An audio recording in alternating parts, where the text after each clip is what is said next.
Maayong hapon, Negros. Ini ang Digicast Negros X. Ang nagapanguna nga napulo ka mga balita sa isla sa Negros ang amo ni kadulong sa inyo. Update ninyo kami via Facebook, YouTube, kag sa Kika Channel 11. Kag mabatian mo kami sa FM station nga 91.1 FMR Bacolod. Kag yari na ang top 10 nga mga balita sa Negros subong adlaw. Mga opisyales sa Negros Occidental nagaduso sa kay Congressman Kiko Benitez nga mangin masunod nga DepEd Secretary. Pasobra sa 3,000 toneladas ang sulfur dioxide ang inbugasang kanlaon. Phreatic explosion posible sa gihapon sunod sa FIVOX. Motor gingkawat ang intuyo iprenda sa balor nga 1,000 ka pesos. Mga fisher folks nga wala madala sa listahan sa benepisyaryo sang PAFF nagkadto kay Mayor Albi Benitez. Kag sa Good Vibes, masquerade dancers tigayon na gidman nga naka-perform sa Italy. Inatanan sa Digicast Negros X. Sa number 10,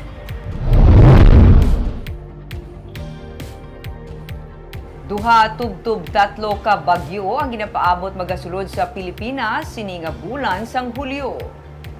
Kung ibase sa mga nagliligad nga tuig, kada bulan sang Hulyo, yara sa duha tubtub tatlo ka bagyo ang ginapaabot nga magasulod sa Pilipinas. Ini ang sunod sa Weather Bureau nga pag-asa. Pero pathag sa pag-asa, hindi man tanan nga nagasulod nga bagyo sa Pilipinas naga-landfall. Ang iba nagadala lang sang ulan ilabi na kung ipabaskugon pagid ini sang hangin habagat.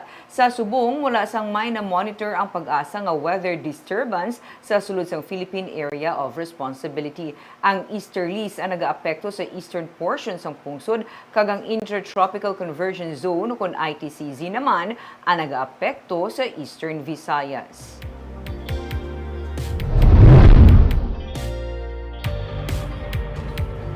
Sa number 9, car-free Sundays ang ginaplano karon nga i-extend sa sulod pagid sa duha ka bulan. Plano kadalon sa iban nga area sang among nga programa sang syudad. Duha pa ka bulan ang extension para sa car-free Sunday sa dalan Lacson ang ginaduso ni Mayor Albi Benitez samtang pending pang approval sang konseho angot sa among nga ordinansa. Ginpayag ni Secretary to the Mayor, Attorney Carol Joseph Chu, nga magluwa sa dalan Lacson, ginaplano nga ipatuman sa iban nga areas ang temporary road closure para sa ginapatuman nga car-free Sunday sa Bacolod. Kada Domingo, ginapatuman ang road closure halin sa Bangka Ramos tubtub sa South Capitol Road para matagaan ligwa ang mga fitness enthusiast nga maka-walking kag running.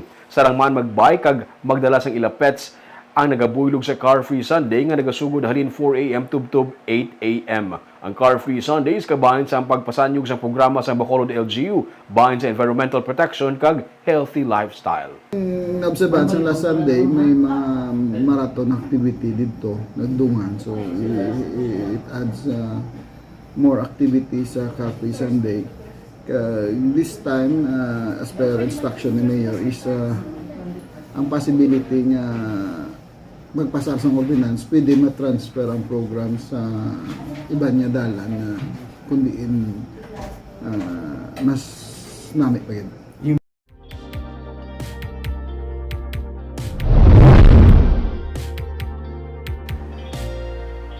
Sa number 8, team gikan sa Provincial Veterinary Office upod ang gikan sa Bago kag Murcia Veterinary Office ang nagpangsikop sa mga layaw nga ido kag kuring sa Mambucal Resort and Wildlife Sanctuary.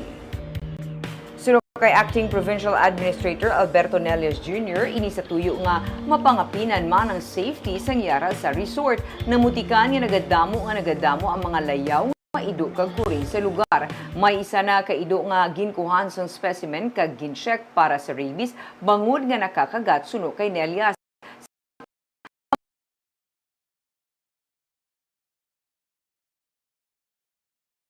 Sa veterinary hospital sa Panto, madapatan sang vaccine kontra rabies kag iban pa nga masakit kag ipakapon. Pagkatapos sini tuyo nga ipa-adopt ang mga kasapatan. May 15 ka mga ido kag kuring ang nasiko.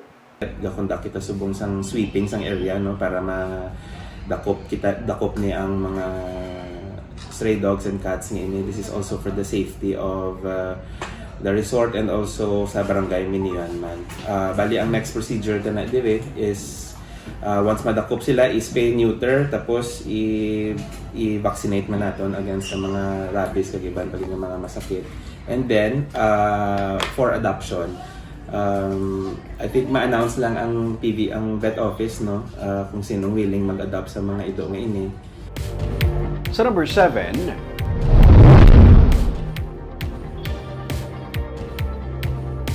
ani Negros Oriental Representative Arnulfo Teves ang ikabalik sa Pilipinas sining bulan sang Hulyo sulod sa DOJ.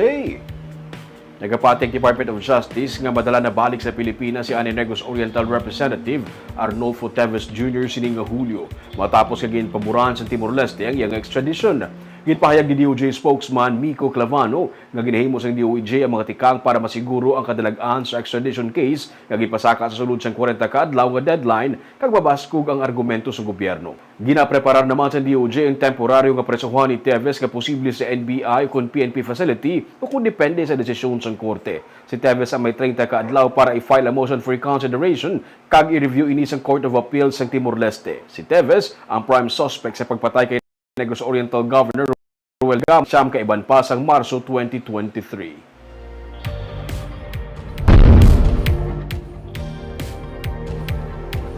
Sa number 6, motor nga ginapark ang ginkawat paagi sa CCTV camera, tigayo na recover ang motor nga tuyo kunta ni iprenda sa 1,000 ka pesos. May report si Romeo Subaldo. Domingo, mga alas 3:30 sang hapon, ginkawat ang nagaparking ang motor sa gwa sang isa ka vulcanizing shop sa may Malaspina Street sa Barangay Villamonte sa Bacolod City. Pensar anay ni Ken Saloria, si papa niya naglakat kaging gamit ang motor. Mga 1 ka oras na nagligad, nadeparahan ni papa niya nga wala na ang ilang motor. Gabantay ko doon siyang giyo, tapos do may nagandar motor bla. Oo. Na amon motor, kay kabalo mo kung anong ano sa motor mo. Oo. Si Papa, reman din sa gwa, abi ko siya bla naglakat law. Paano yung ipanda ng motor pag gali? Ging pangsugpon yung mga wire bla Oo. sa dalom sa headlight. Pinagi sa CCTV camera sa isa ka commercial establishment malapit sa ilang shop, nakita ang ini nga lalaki nga amo ang nagkuha sang motor. Wala siya sang tabon sa itsura. Ginusisa sang PNP kag nahibaluan nga ini siya nagapuyo sa likod lang sang Burgos Market. Sa follow-up operation sang PNP sa amuman nga hapon, na-recover ang motor sa likod lang dampi sa merkado. Ginbilin ini sang sospek, nakabaton sang impormasyon ang tagiya sang motor, nga gintuyo ini sang sospek kung tani nga iprenda sa balor nga 1,000 ka pesos. Ginpangkaksa na ini sang sticker kag pinta para hindi madali-dali identify sang tagiya. Parking lang? Nang ibilig iprenda ya kuno tane. Tapos sa kilala man sa amon man nagbulke tiging prenda bla. May lang katabo niya kilala nyo man ang perindahan. Pila ko na iparinday tani? Sa kalibo. Kay nakita sa kano dayon ka pulis naglagan. Ano na abdan siya sa pulis? Oo. Para niya ginapangita sa pulis ang sospek. Sa nagligad lang nga semana, isa ka delivery rider ang ginkawatan man sa motor sa guwa sang isa ka building sa Hilado Street. Nadala pakawat sang sospek ang mga parcel nga inog-deliver nga nagabalor sa malapit sa 25,000 pesos. Parayon man ang pag-operate sa Police Station 4 para matultulan kung diin gindala ang iyang nga motor.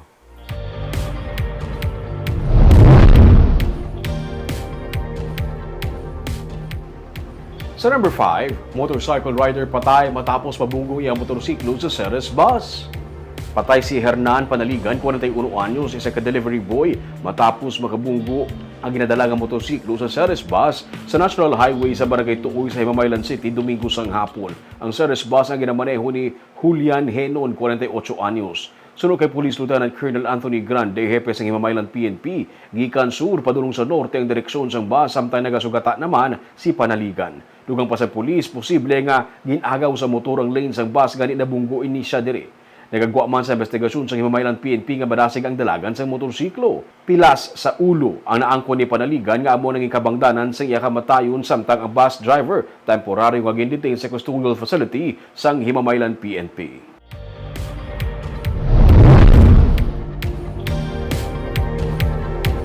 Sa number 4, Nobel Peace Prize awardee gindayaw ang advocacy program sa youth organization sa Negros Occidental.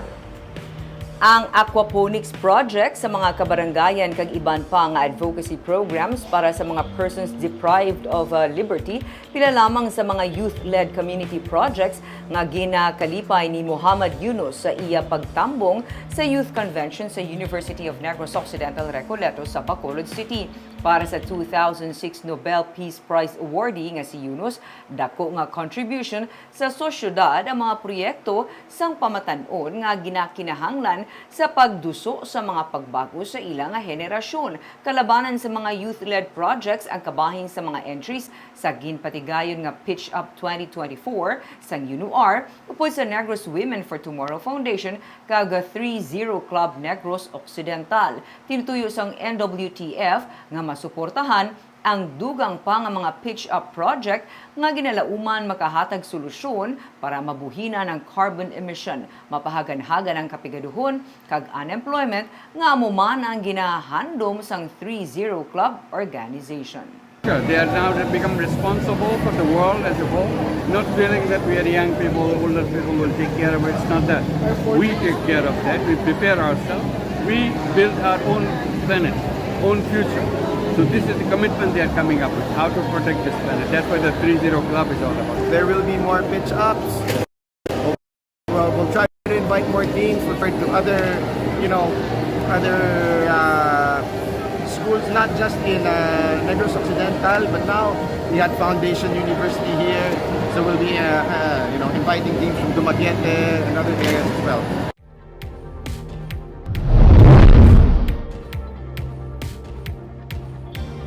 Sa number 3, listahan sa mga fisher folks kag farmer organizations ang ginapavalidate karon ni Mayor Abby Benitez matapos nga ginsulong kag nagreklamo sa iyang pila ka mga pamilya nga wala madala sa listahan sa mga nagbaton sa ayuda gikan sa presidente.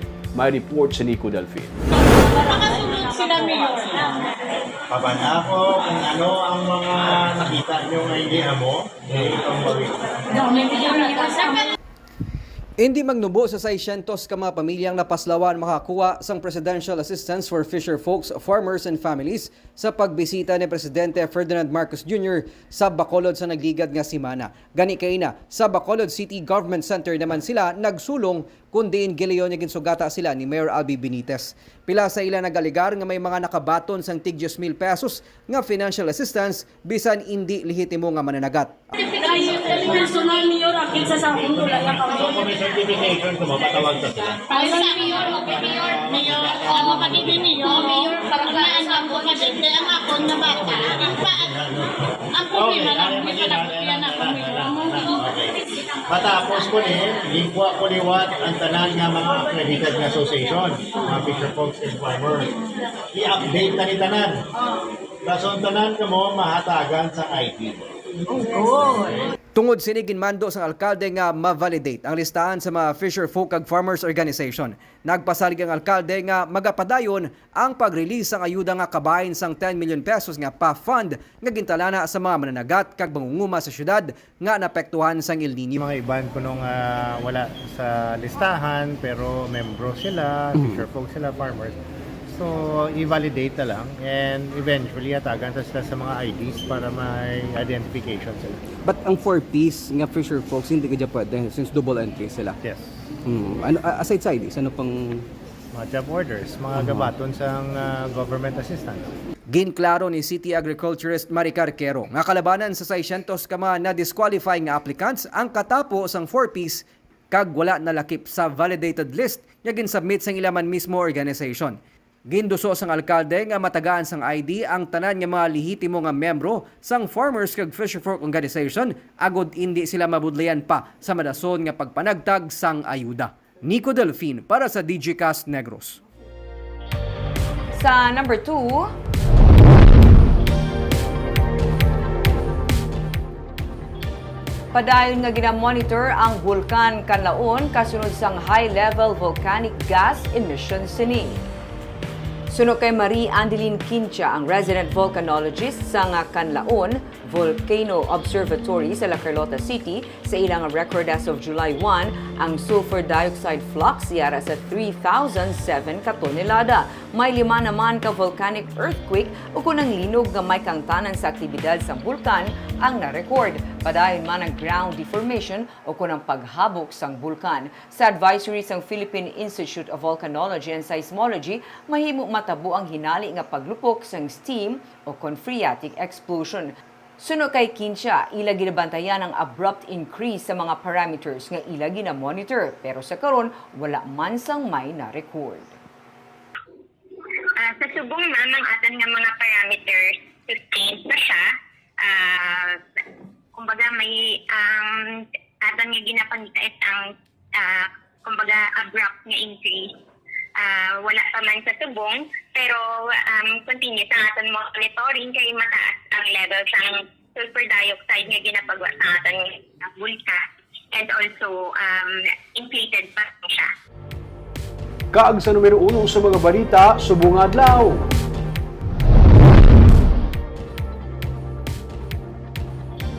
Mga opisyalis ng probinsya nag-endorse kay 3rd District Congressman Francisco Kiko Benitez nga mangin masunod nga Department of Education Secretary.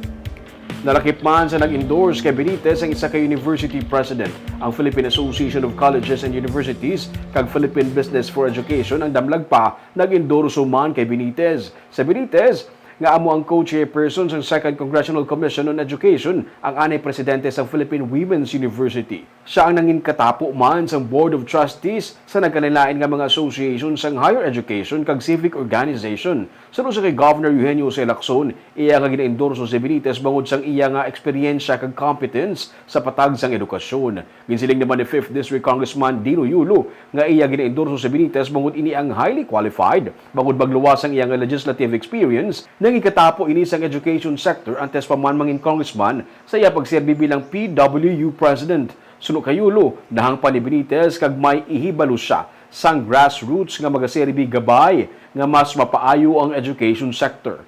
Si University of St. Lasal President Kenneth Martinez nagsilinga ang education crisis nagakinhanglan sing competent kag masaligan nga persona sa DepEd. Si Benitez suno sa iya ang mas maayo sa regular nga politician nga wala sa may ihibalo sa edukasyon. Para kay Congressman Gargasataya, si Benitez ang may track record, may expertise kag may padayon nga passion para sa Philippine education. Suno naman kay 6th District Congresswoman Mercedes Alvarez, iya iga-endorso si Benitez bangod sang extensive background sa education. Suno naman kay Bacolod Mayor Abdi Benitez, nagakaangay ang DepEd kay Kong Kiko bangod ini ang iyang forte. Wala to nila kung ano ang mga desisyon sang presidente. So qualified magiging siya. Forte yan It's his field. But wala doon tala kung anong decision sa president.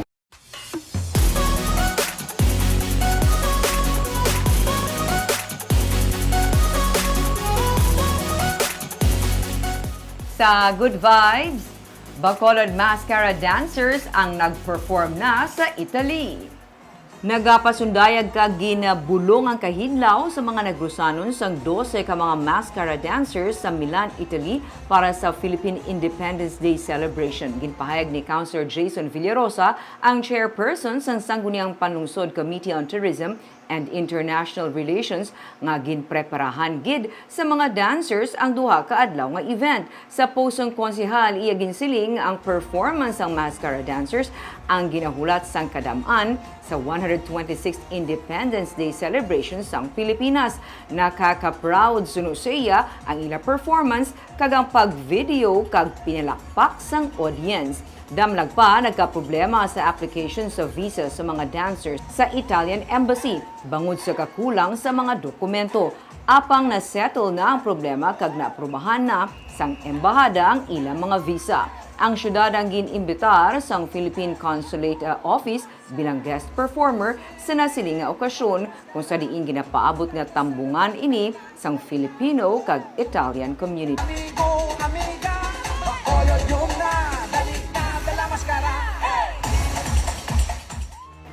Kung sa words probably Councilor Jason Villarosa, nakaka-proud makita ang imo mga kasimanwara nga perform dito. Pwede mo na nakakataba ng puso. Ay, hindi na ako sa nakataba.